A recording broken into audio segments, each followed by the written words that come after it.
of you here know something about pre-crime arrest? But before I get to this point, I'd like to rebut some few points that the opposition bench made. You had the opportunity to refer to a lot of issues and terrorism, so forth and so on, but that did not come out quite well in your presentation. You cannot say you can be able to do something. We don't say that.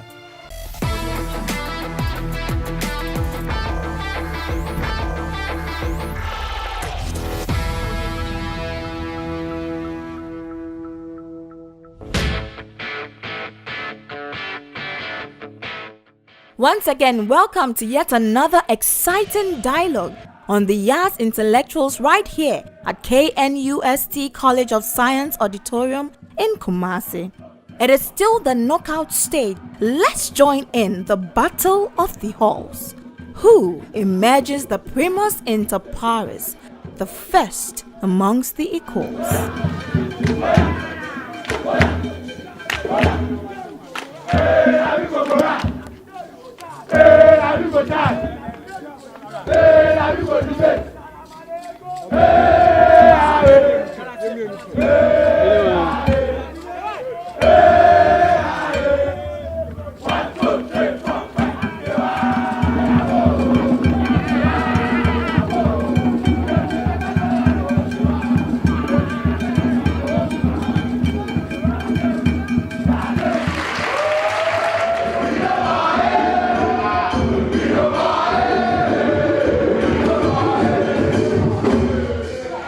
Hello everyone, welcome to the Yas Intellectuals Debate Show, the first of its kind here in the country. And today we're so much privileged to have two great halls right here at KNUST to battle. My name is Edu Jemfi and I'm here with Nanaba Amwa. And this show is proudly brought to you by Lexter Ghana Limited, producers of Yas and Hooch Foods. They have the Hooch Cornflakes, Hooch Choco Flakes, and Hooch Frosted Flakes. So on this note, we take a very short break here. We'll be back to continue the program.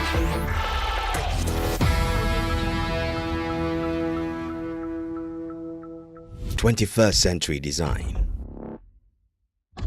Made with durable materials. Bristles crafted to reach in between your teeth. Flexible. Allows easy control. Introducing Yas range of toothbrushes, made for every pocket. For bulk purchases, call 0302 235294. Yas toothbrushes, clean teeth, confident smile.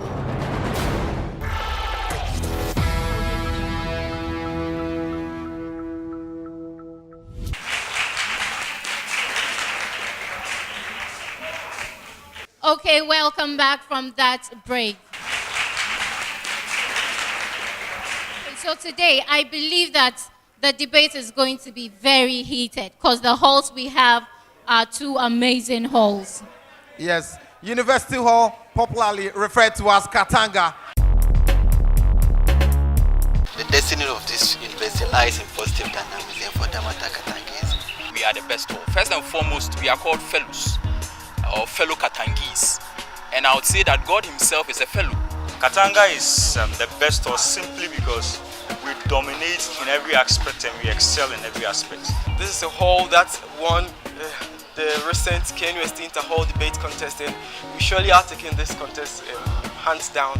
Katanga is the best one in the sense that we bring people out for the nation. So any challenge you put, you bring before us, we are up to the challenge, and we can give you the best. We have Katanga and the rest. And KNUST, there are two main halls here. And Katanga is a hall that dominates every activity that goes on here in KNUST. Katanga is separated from all the other halls, which makes us unique in our own way. I'm sure with this debate that is going to be national, I'm sure Katangese are well prepared and they've won already.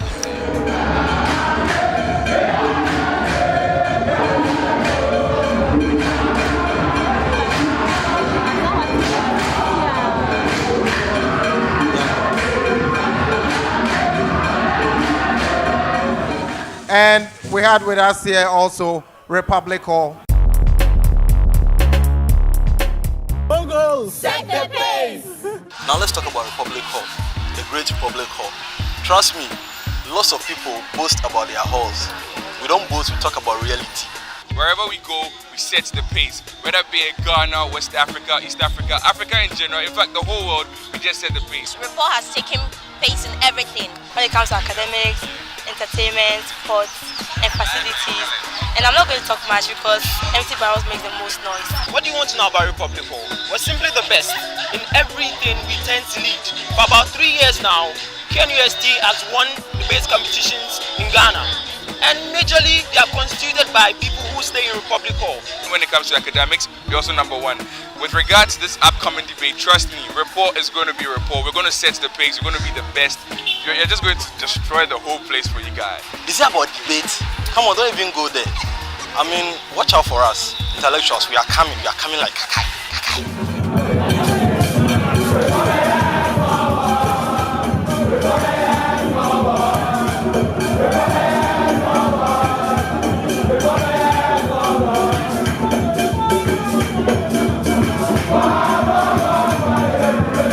But for the motion that we're going to debate on, does the advancement in technology has contributed to the crime in society? And Republic Hall says yes, Katanga Hall says no. So that's the issue that we're going to address right now. Okay, so before the debate starts, we will acknowledge our moderators in the auditorium. We have with us Professor Goski Alabi.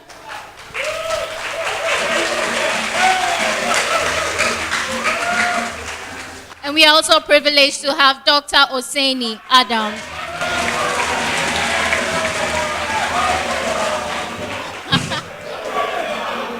Exactly. Let's applaud ourselves for this wonderful job. It is very, very interesting right here. University Hall, referred to as Katanga, and again, Republic Hall, all coming from the Kwame Nkrumah University of Science and Technology. Okay, so before the debate commences, would like the debaters to take note of these. When the bell is rung once, it means that you have done 1 minute of your assertion. And when it is rung twice, it means that you have 2 minutes left to finish with your assertion. And when the bell is rung continuously, that means that you should bring your assertion to an end. And please, let's kindly desist from trying to speak more after the bell is rung. All right, so we wish all of you the best. And so we set a motion with Republic Hall. The chairperson, panel of judges, accurate timekeeper, co-debaters, fellow students. I am Adefio Leslie, representing Republic Hall, and we are here to debate on the motion, does the advancement in technology contribute to the crime rate in our society? And we say, yes, indeed it does.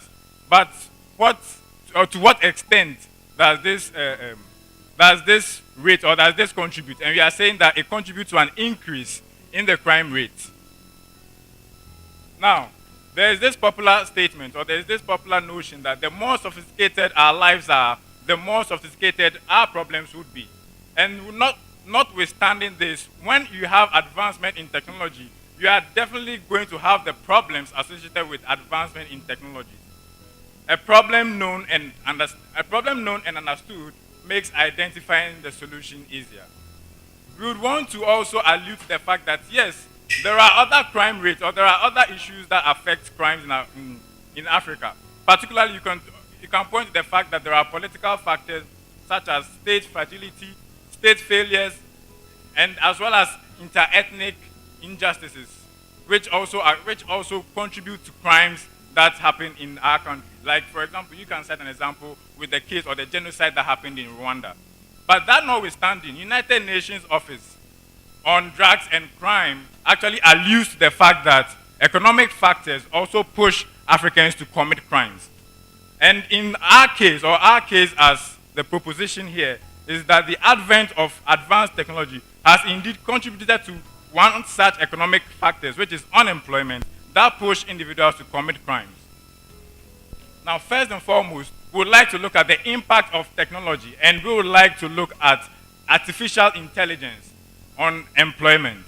Well, what one may ask, what exactly is artificial intelligence? Well, artificial intelligence is a system or a computer system that actually allows a computer to actually allow computers to actually do the same job that a rational human being can do, actually take decisions that a rational human being would do.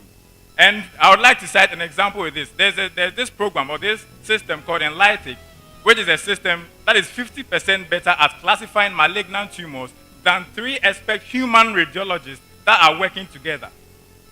And this is actually a fact from The Economist, dated 25th June 2016 by Michael Morgenstern. According to the great economist Wassily Leontief, the pace of modern technological change is so rapid that workers unable to adjust will simply become obsolete, like horses after the rise of automobile. This is what has actually happened to horses. We definitely now see that horses are not used currently in our mode of transportation. We use the automobile. And that again goes out to highlight our point. Individuals, we say that individuals in frictional unemployment as a result of they losing their jobs because a certain computer, a certain artificial intelligence can actually do the job better, would now need to actually fend for themselves. They will actually have to resort to other means to actually fend for themselves. And as Abraham Maslow clearly stated in his hierarchy of needs, that individuals would basically check their physiological needs. They will need, or they will look at their need to actually feed, their need to actually have shelter, and some of these basic needs or basic things that will actually support their lives, even before they think about anything else other than anything else. Now, again, we would like to highlight that there is actually a backlog of unemployed people already in the system, and therefore, if this advancement in technology, which we cited as an example as artificial intelligence, actually comes back, then you are actually going to pile on to the unemployment rate that is actually occurring. And there is this estimate that 5 to 10 million jobs will be lost each year due to technological change. And this again is from the same paper that I cited. One may wonder, or one may say that, well, AI technology or advanced or artificial intelligence is something that is happening in the advanced countries. But I would like to let the House understand that Ashraf Miru, he is a Ugandan telecommunication engineer who has actually designed a robot that can actually replace humans in factories. So this is actually something, and he's in Uganda. This is actually something that is happening here in Africa. So we cannot say that it is not, or it is beyond us, or it is not here, so we can just relax. Now, the second point that I would like to raise is that the advent of advanced technological systems has actually led to the innovation of criminal schemes. You can actually look at you can juxtapose the types of crime that actually happened in the past to the kinds of crime that are actually happening present. And one thing that you can actually look at is cybercrime and the youth. There is definitely what we are seeing now is the rising instance of mobile money scams. This effectively is what Ghana as a country is facing now, where you have even MTN and the other telecommunication networks actually giving out alerts and actually talking about giving people warnings and further warnings and so much more about things that they feel would actually protect them. That in and itself goes to show that the technology, or goes to show that people are actually using these technologies to actually do worse things. Again, we would like to cite an example of what we say ransomware, which is actually a system where it's a system that actually allows someone to hold a computer hacker to hold a person at ransom.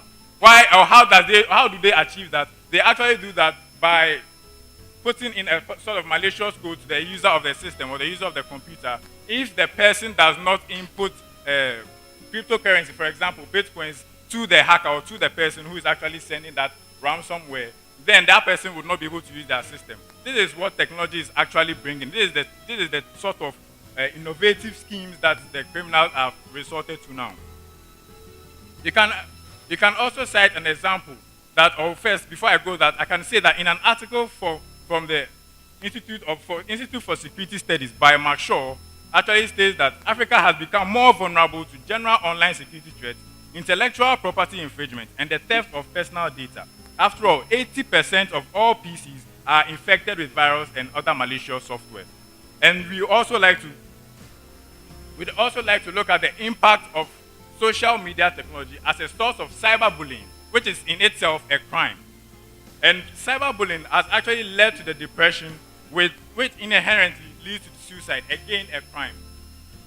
As one thing that we should also know about this whole technology thing is that, in fact, this great institution, KNUST, has actually suffered from such thing. We've had a situation where a student from KNUST has actually gone on to be recruited by ISIS to actually be indoctrinated by ISIS to actually go there and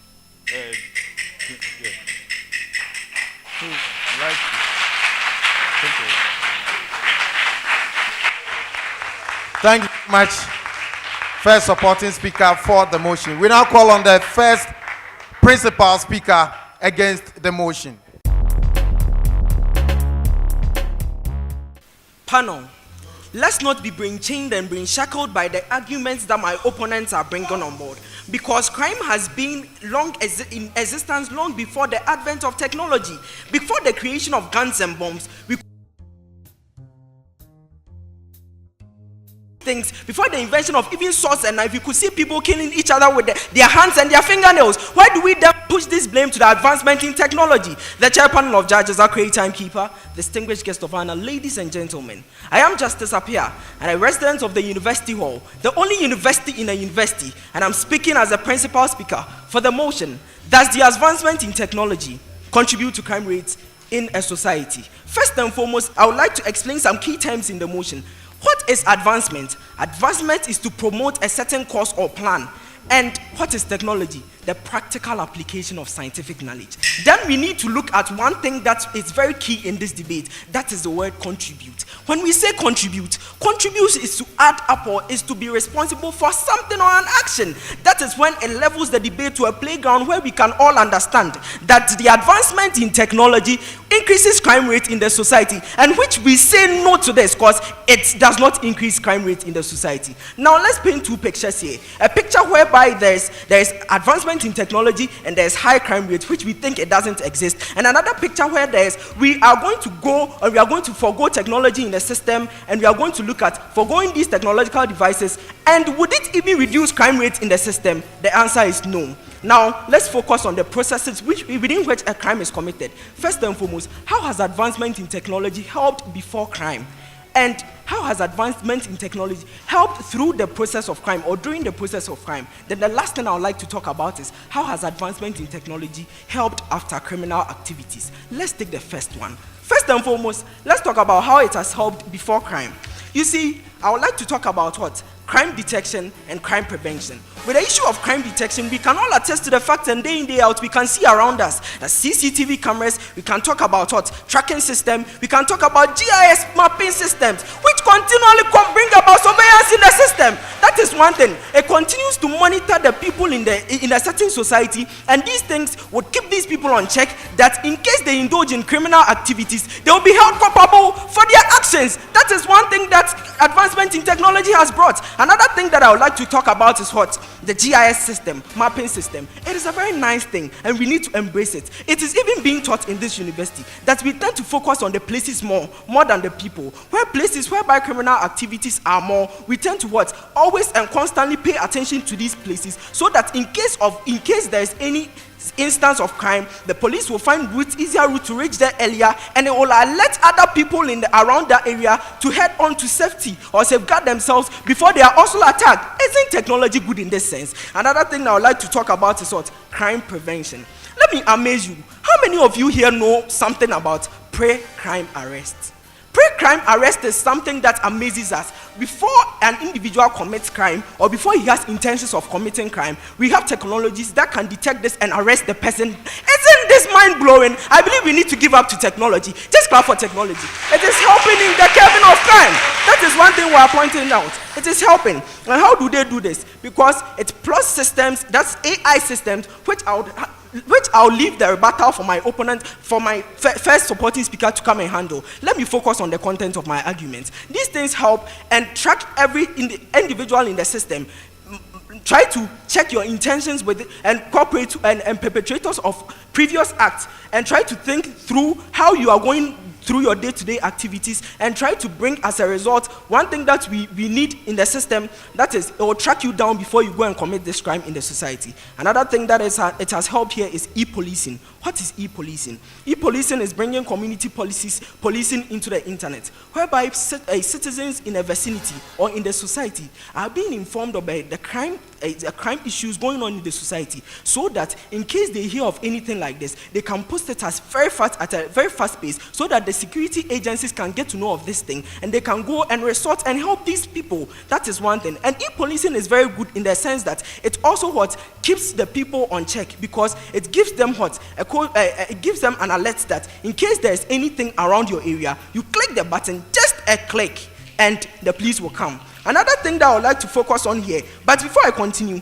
2015, Sub-Information Solution and Ghana Police Service saved the country 74 million Ghana cedis through the detection of planned symbox crime. Isn't this amazing? And the source is from what? Graphic Online. Another thing I would like to continue in helping this is, it will bring about deterrence. Why do I say deterrence? Because the people in the society know that there is increase in surveillance. When you are trying to think about anything or taking any action in the society, they will be very careful, and they will know that, okay, no matter how much I run, there are security systems around, and I'll be caught and I'll be held culpable for my actions. Now let's move on to during the crime. During the crime, it has brought about something we call a citizen app, whereby the application is being downloaded by people in the certain society, and these people are being it serves as a check for these people and alert for these people, and these people tend to report cases of crime in the society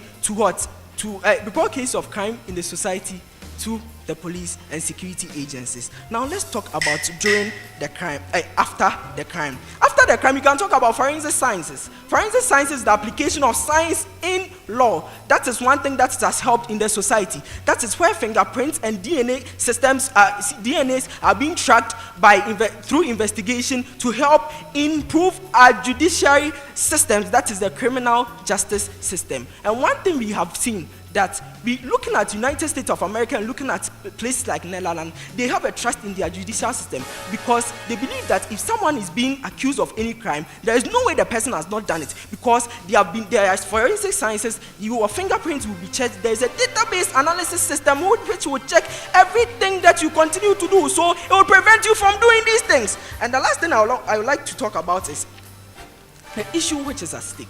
Something which is very sad that I don't want to talk about, the issue of Major Mahama. It's very sad. A man who has the heart of work of his nation at heart was just lynched one morning when he was going to work.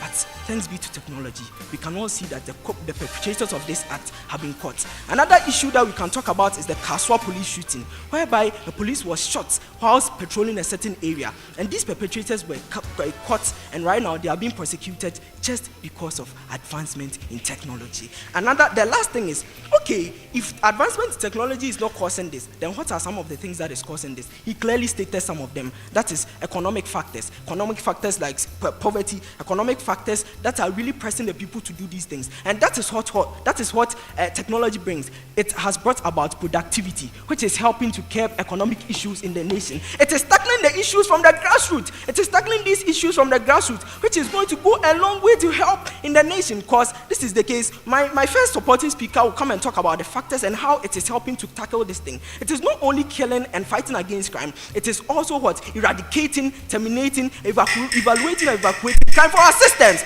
Let us embrace a new culture. Okay. That Thank you, Principal Speaker. Thank you very much. Against the motion.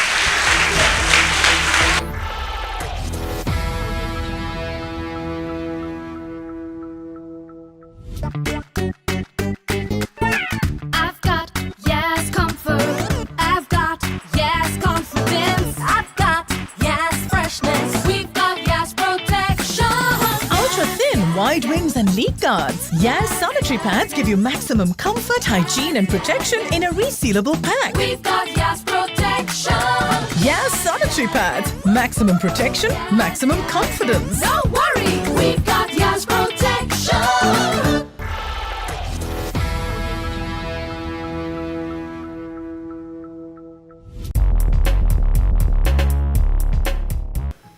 Our honorable chairperson and her able assistants, our vocal MCs, our accurate timekeeper, our able co-debaters, our disciplined students, ladies and gentlemen. My name is Adote Winifred Akpo, and I'm the first supporting speaker on the proposition bench, and I'm supporting Republic Hall. So the motion before the House is, does the advancement in technology contribute to the crime rates in our society? So the opposition bench is to come here to make us aware how technology has not added up to crime rates in our society. But they came here telling us about how technology is good and how it is helping improve our economic status and how it's helping improve the world at large. But I want to tell them that in a case, it's like they are almost out. The principal speaker came here to elaborate on some points, some points on how the advancement in technology has contributed to crime rates in the society. And I'm also here to give you two main points, adding an extension to what the principal speaker has said. And my first point is government losing control on technological know-how. And my second point is unregulated availability of personal information. But before I get to this point, I'd like to rebut some few points that the opposition bench made. The principal speaker of the opposition bench made notice of the GIS system that is being used to check directions of people, that maybe if someone is somewhere and the police force wants to go and help them out, they can get to the person quickly. But I want to ask them that don't they know that these same cyber hackers, they can make use of this GIS system, that if they want to attack someone, they can get their direction because this GIS system is available for them. And we also have the GPS system that you can even get to view the human being at that particular place, know that the north and the southern direction, exact position of the person. Are they not aware of that? That the IT hackers can make use of this knowledge to also disturb us. Now coming to my main point, my first point that I'll be elaborating on is government losing control on technological know-how. Mark Goodman, a global security strategist who has worked in more than 70 countries worldwide, makes known to us that as technology is advancing, these crime cybers are also moving forward because they have their spies in various governmental agencies. So any initiative that will be put forward, they are already aware of it. So before the government brings out anything, they already know what to do, and they have placed their initiatives in position so that anything at all the government that they have a way to move out. Let's talk about this robotics. Robots have been made to help humans, to make work in our offices, to make work at home very easy. But I would like you to know that most drug traffickers in Latin America have made robotic submarines that transfers over 1,000 tons of cocaine to the other countries and to the whole part of the United States. So what about this too? So are we saying that this technology that has been developed is not causing any harm, has not contributed to any crime rates in the society? And I also like to show that this criminal underground, they are highly intellectual. They are aware of whatever they are doing. They have their technologies at hand. So whatever that is being put or whatever that is being made updated, they know how to go about it, and they have everything on set to make sure that they do things right. And I also talk about the unregulated availability of personal information. Information is made known to us everywhere. I'll talk about that. The 2018 terrorist assault that took place in Mumbai, in India. Do you know what they used? They had their AK-47s, and they also had their explosives. But what did they use? They made use of information. They made sure that they knew what was going on WhatsApp. They were listening to the broadcasted news. Because of that, they were able to hack the Pakistan border. They made sure that their forces were armed over there to know the kind of information that is going out.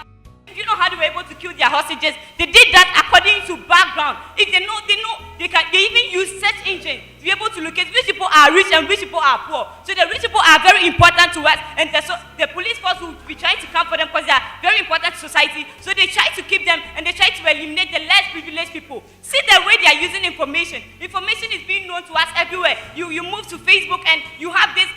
Let's take one known person, Bill Gates. His information information is out there anywhere. If Bill Gates is going to, let's say, Bill Gates is just going to Achimota restaurant, they'll say that, oh, Bill Gates is going to Achimota restaurant. So if someone wants to do any harm to him, can't the person go straight directly to that place? Then.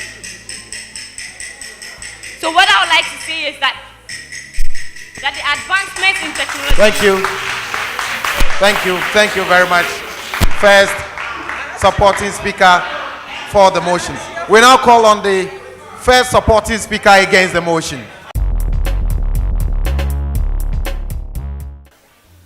Honorable Chair, the entire panel, distinguished guests observed, all protocol duly observed. This is going to be the structure of my argument. I'll deal first with extraneous rebuttals. I'll make comparative analysis to show you how importantly these guys make a lot of frivolous cases, and exactly on the ground what is happening is different from what they try to paint to us, and show you how there's a direct correlation between reduction in crime and development rates in all of these instances. I'll also show you how technology single-handedly solves the multiplicity of factors that contribute to crime in all of these instances before the extraneous rebuttals. These guys talk about unemployment. So that argument is only true if we can be able to juxtapose unemployment to high rise in technology. Okay, what the artificial intelligence system actually does is that it redistributes the employment chain. So if you have robots involving in production of one thing, it means people are laid off in that particular field, and the profit and accumulation of growth that comes in that area is reimbursed into another sector of the economy, and that also creates a lot of jobs for them. And so it is not true. It just looks blunt on the flip side, but then in actual sense that's not true in that instance. That analysis is particularly not true, and they fail to give critical example of a single country which is much more advanced in technology and has a higher rate of unemployment. They hate examples because that analysis is not true. We know that all developed countries which are rich in technology, US, Britain, these are the giants in employment rate, and developing countries which have basic technology and infrastructure to spark economic development are the ones with high employment rate. I'll give you statistical analysis to show how this rise in development correlates with reduction in crime in that extent. But before then, this guy talk about technology widening the scope of job, but I'll do extensive analysis when I prove to you about basic things that I would make that analysis in there. But then they also talk about the fact that criminals have access to information and all of those things. We think that importantly, crime is inevitable, okay? So people would always commit crime irrespective of anything. But then if the technological systems exist, even if criminals also have access to similar technologies, there's a high rate of deterrence that people fear to commit crime. The propensity that they will be caught is high, and people are less incentivized to commit crime, and that is the basic thing we should consider in all of these instances. We think we should have a better system where a criminal knows that there's a high rate of him being caught, and the systems in technology are also very effective that he will be prosecuted duly and dealt with. That system is better than when there is no technology existing and anybody can just walk into any venture and then commit a crime and just walk away. We think our world is a better world. With the issue of information, that is just like a double effect that comes with it, that sometimes criminals also mishandle information, okay? But importantly, this availability of information is what actually helps us to prevent a lot of crimes in that instance. Today, we have quick response to crime, we have quick and proactive actions towards engagement of crime because technology is made accessible. We have seen less crime rates, electoral crimes and political instability in Africa particularly important because democracy has been deepened because of technology that helped to improve the media and all of those instances. We showed you that importantly there's a direct correlation between the rate of development and reduction in crime rates. Important because industrialization and all of these things are enhanced by technology.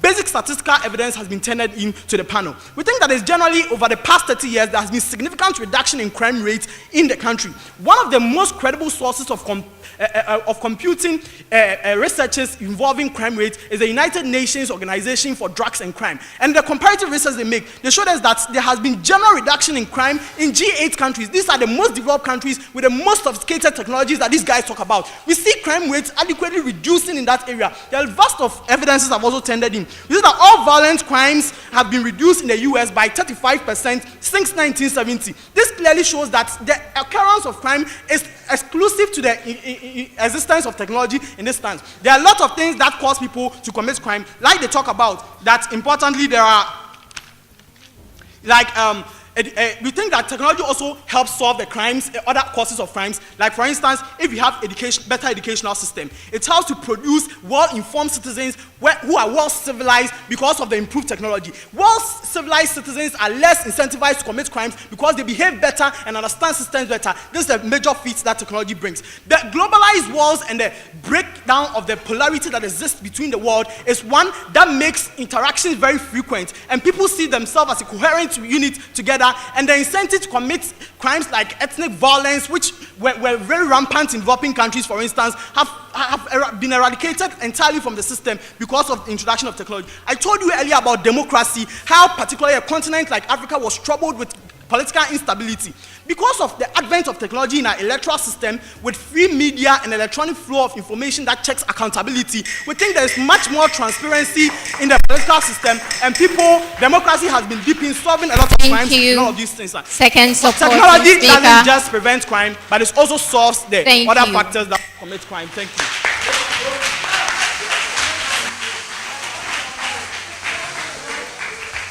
And that was a great assertion made by the proposition team.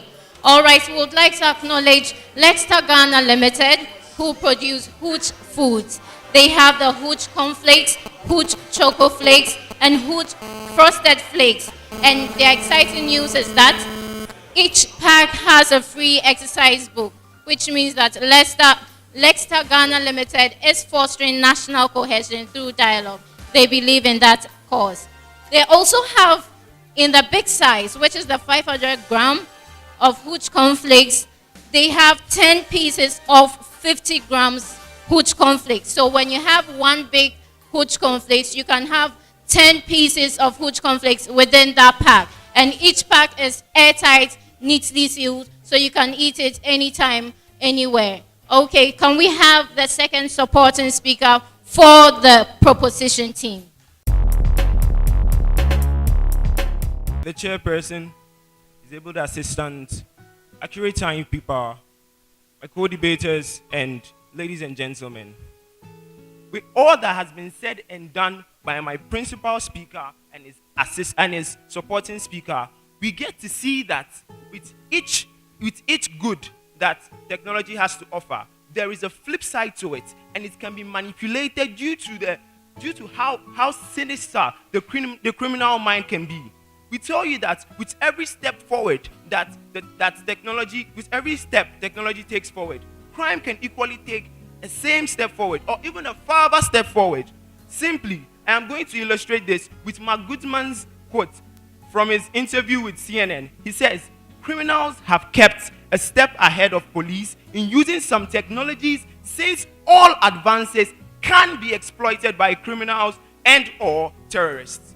This clearly shows that everything that can be used for good in the sense of technology can also be used for bad. The speakers from the opposing bench tried to talk about the fact that the G8 countries don't have a high crime rate, but that doesn't apply here because we are talking about our surroundings.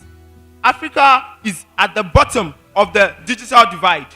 Africa doesn't have high technological savvy. So you get to know that the G8 countries get to combat whatever crimes that come with they get to combat whatever crimes that come with technology simply because they equally have as much power. But in Africa, if someone can create a nuclear weapon, the government cannot necessarily find a possible solution to combat it. Also, my principal speaker comes to speak of the fact that there is going to be unemployment due to artificial intelligence. Now I'm going to link that to the fact that it's going to promote crimes, because when there is unemployment, the individual has to find a way to feed himself. He has to find a way to fend for himself. And when that happens, he has to resort to unscrupulous means which are most times unlawful. So he has to resort to stealing. He has to resort to other things that are not well to do. Also, we speak about the fact that there are new crimes due to technology. Now we have things like cyber crimes. We have people like the Yahoo boys and Game Boys. We have things like cyberbullying, and we have amateurish stuntmen going on suicide missions on YouTube just to get a particular amount of money from hits. We also talked to you about the fact that government has minimal control over the amount of technology that is out there, because anyone can log on to YouTube and learn how to build a gun. You can just simply log on to YouTube, Google how to search for how to build a gun, and you learn how it goes. You can equally do that. And with this, we are proud to propose the motion. Thank you very much. Second supporting speaker for the motion. We now call on the second supporting speaker against. Mr. Chairman, panel of judges, all protocols duly observed. In today's debate, we bring you the distinction between technology and increase in crime rate. We tell you that the sole causes of crime in a country or in Africa or even in any country is social factors and economic factors. Before I continue with my engagement, I would like to engage some issues this will bring into this debate. Now, they tell us that, yes, technology can be used for so many good things, but it's used for an evil thing as well. We tell you that if technology is used for a good thing and it's also used for an evil thing, in the end, what do we achieve? We achieve a net reduction in crime. Now, you also come and tell us that why are we bringing in the issues of the great countries like America, USA? Now, we are doing a comparison between two countries where technology is advanced and where technology is not advanced in the other. So if we don't bring in America and Germany in our analysis, how are you going to understand this very clearly? Now, we tell you that technology has helped even the security and the government apprehend very notorious criminals like Osama bin Laden and Saddam Hussein. Statistically, we tell you that a country that is highly developed in technology like Japan has a low crime rate as compared to a country like Zimbabwe. Also, we tell you that a country like Germany has a less crime rate as compared to a country like Ghana. Now, what is the analysis here? Now, the analysis is that the relationship between technology and crime rate is inversely proportional. So that's as a country advances technologically, it reduces its crime rate. Now, we also tell you that, panel, now today, I was listening to the news and I found something very interesting. Now, this is the Daily Statesman. It is today's edition, a copy of today's edition. Now, look at this. Government to deploy 8,700 CCTV cameras to augment crime fight. Can you all see this? Now, what does this mean? It means that on a national level, even the president has recognized the importance of technology in fighting crime, that he is willing to invest economically in technology. Now, if you say we don't bring issues of Great Britain and America, that is what the president see, because in Great Britain, they have much of the CCTV cameras. Now, let me bring it down to even here at UST level. Now, we have about 200 security men here, yet there were issues of theft and robbery in here at UST. Until they installed CCTV cameras in the various traditional halls, this issue reduced drastically. So what are you saying, that technology doesn't have a negative effect on crime? Now, this is what we brought you in this debate. We told you that there are various ways that technology has contributed in the reduction of crime. We brought the issue of forensics. We brought the issue of the e-crime system. We brought the issue of the e-police. We also tell you that even in a typical Ghanaian society where technology is not so much advanced, okay, look at this Bantama rape case, okay. Now, 7 people gang raped a young lady, okay, and they were left to go scot-free until a WhatsApp video came out and it had the faces of these people. So, now, what helped us apprehend this culprits of this crime? It is the WhatsApp video. So, panel, we tell you, if technology has done anything to the criminal system, it's only good, it has made it efficient. Thank you very much.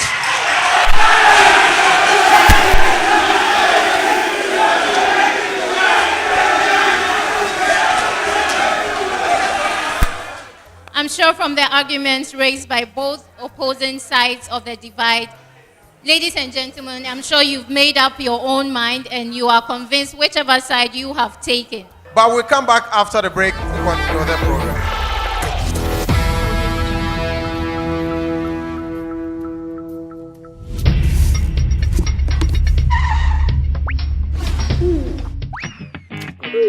I love Food Frosted Flakes because it's so crunchy and full of nutrients. All you need is milk. As usual, Mom. 9 minus 3, 2. That's it? Yes? 90! With cereal flakes has 9 essential nutrients with no artificial additives or colors. Yes? Food Frosted Flakes is rich in vitamin E, B12, iron, high in carbohydrate, fiber, protein, sodium, and it's very affordable. Clap for him. Food Frosted Flakes! Food Frosted Flakes! All you need is milk. Yay! Good Each comes with 3 variants: Frosty Flakes, Choco Flakes, and Cornflakes. Each pack has 10 mini packs of 50 grams, and each box you buy comes with a free exercise book. Hooch is available in all supermarkets and retail shops. Hooch Frosty Flakes. All you need is milk.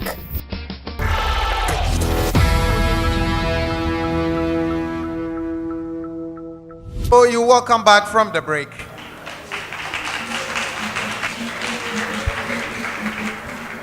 It has been quite intense here, nerve-wracking, great minds are displayed, and I'm so much proud of these wonderful students, Republic Hall and University Hall. A round of applause for them, please. And indeed, the Yard's Intellectuals is grooming the great debaters of our next generation.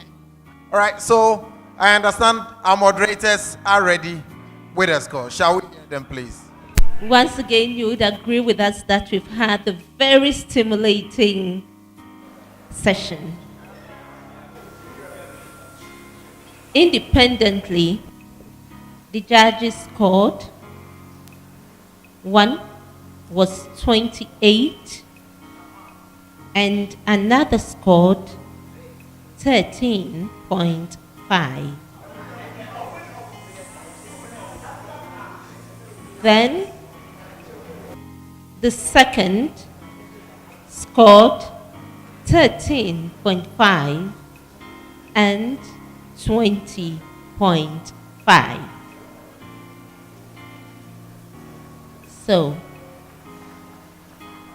the verdict. We have one totaling 27 points and the other totaling 48.5.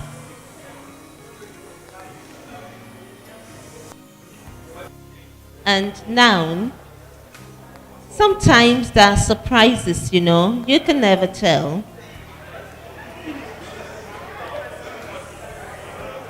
But now, the winning side was the most well prepared and most well presented, most refined, and that goes to the Katanga crowd.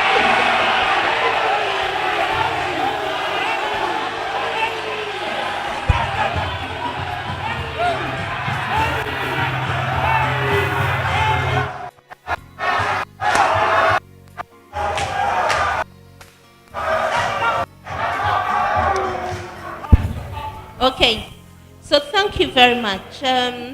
I think that on the Republican side, you summarized very well, but we were expecting that we could have additional points from you.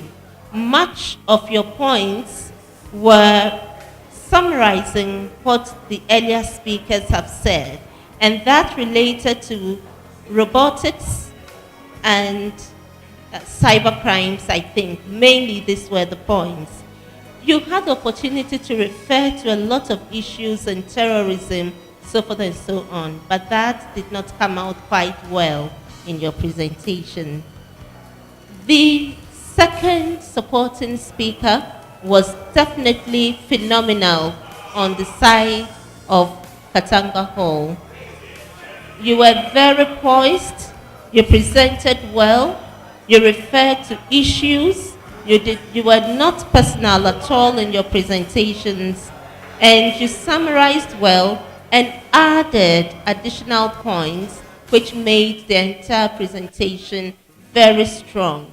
You are definitely a team to watch out for in the entire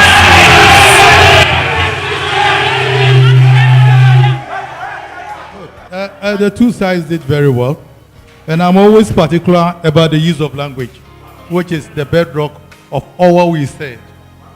Because without language, we cannot get anything. There was one thing I spotted. I'm not pointing out fingers at anybody. I'm just saying it. Please, we can and we will be able to. Do you get what I'm saying? Which means we can do something and we will be able to do something. We can not be able. That is it. You cannot say you can be able to do something. We don't say that.